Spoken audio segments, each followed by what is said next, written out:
কামনাসকল মই এটা নতুন ভিডিঅ'লৈ আপোনালোকক পুনৰবাৰ স্বাগতম জনাইছোঁ। ৰংচালত সম্প্ৰচাৰিত হৈ থকা অদম্য যাত্ৰা ধাৰাবাহিকখনৰ আজিৰ খণ্ডটি চাবলৈ বহুত বেছি ইণ্টাৰেষ্টিং হ'বলৈ গৈ আছে। যদিহে আপোনালোকে অদম্য যাত্ৰা ধাৰাবাহিকখন চাই ভাল পায় তেনেহ'লে ভিডিঅ'টো এটা লাইক কৰি আমাৰ চেনেলটো ছাবস্ক্ৰাইব কৰি ল'ব। এনেকুৱা ধৰণৰ আপডেট মোক পাই থাকিবলৈ।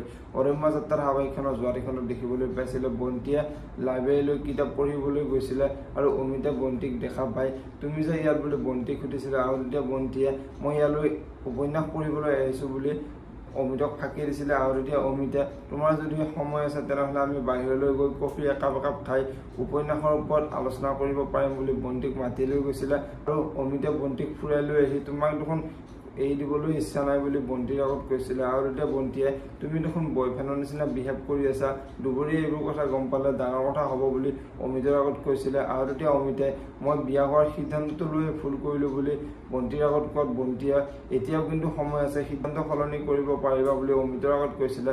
আৰু সেই সময়তে দুবৰী আহি পোৱা দেখিবলৈ পাইছিলে।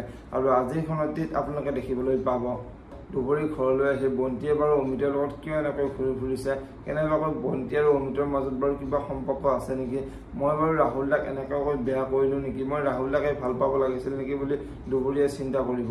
এতিয়া বাৰু দুবৰীয়ে বন্তি আৰু অমিতৰ মাজত যে সম্পৰ্ক আছে এইবোৰ কথা গম পালে ৰাহুলৰ লগত বিয়া হোৱাৰ সিদ্ধান্ত ল'ব নেকি, দেখিবলৈ পাব অদম্য যাত্ৰা ধাৰাবাহিকখনৰ আজিৰ খনটিত।